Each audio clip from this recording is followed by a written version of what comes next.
Let's travel back in time and discover the historical foundation of education. Brought to you by Occidental Mindoro State College University. CTE student of Bachelor of Technology and Livelihood Education.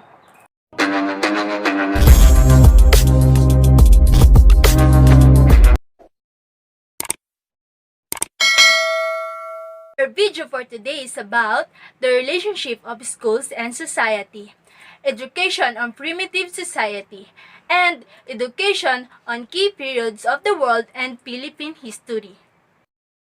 And at the end of this video, you should be able to state the relationship of schools and society and prove that schools transmit cultural values by stating facts from education history in the world and in the Philippines.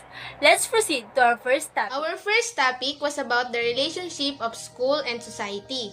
But first, let us define school and society. A school is an educational institution designed to provide learning spaces and learning environments for the teaching of students under the direction of teachers.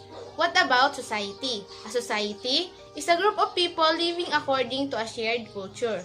It also refers to a group of persons who share a culture, government, institutions, land, or a set of social relationships. A person can belong to several societies at a time: religious, professional, and social. Let's proceed to the relationship of school and society. Society and school are inextricably linked. The school reflects society, and the society reflects the schools. That linkage contains the dynamics for improving the lot of arts education. Education or school is an institution created by society. Education is a function of society, and as such arises from the nature of character of society itself. Society seeks to preserve itself, and to do this, it maintains its functions and institutions, one of which is education, to assure its survival, stability, and convenience. The school is also an important agent of socialization. It is an institution charged by society to impart specific knowledge and skills necessary for functioning in a society. They are also charged with the task of transmitting society's cultural values. As what I have stated earlier, we can really tell the relationship that links the school and society together. Then let us now proceed to our next topic. Now, I will discuss about the key periods in educational history. First, the primitive society. The educational goal is to teach life survival skills like hunting, fishing, and food gathering. The elders also taught them how to sing, dance, moral values, and skills. This informal education leads to a better way of communication and daily living. Second, the Athenians in ancient Greece. They focused to develop a well-rounded person, while Spartans focused to develop administrative and military skills. Third, Romans developed sense of civic responsibility and military skills. Fourth, Erotic period focused to cultivate religious commitment to Islamic beliefs and expertise in mathematics, medicine, and science. Fifth, the medieval period. They focus in religion, ritual, and social order. Sixth, the Renaissance period. The initial goal is to cultivate person who was expert in classic Greek and Latin. Lastly, the Reformation period. The educational goal is to cultivate general literacy and sense of commitment to a particular religious denomination. And now, let's proceed to our next topic. For our last topic, we will going to tackle about the history of the Philippine educational system.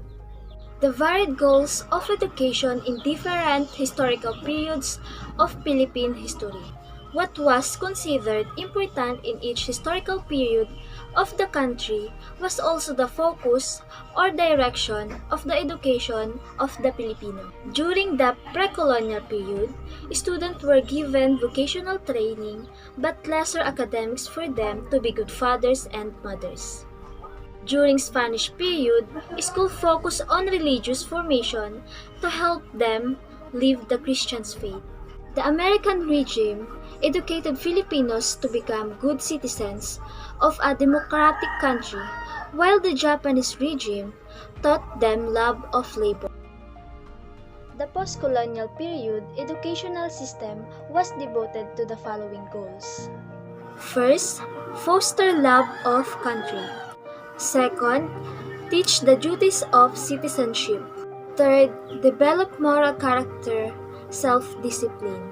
And last, number 4, scientific, technological, and vocational efficiency.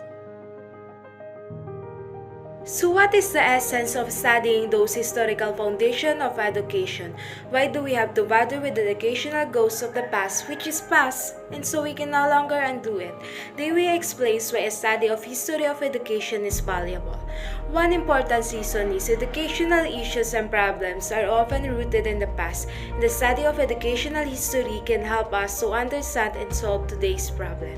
Second, realistic effort to reform education begin with the present condition, which are a product of our past, and by using our past, we can shape the future. Lastly, the study of education's past provides a perspective and explains and illuminates our present activities as a teachers.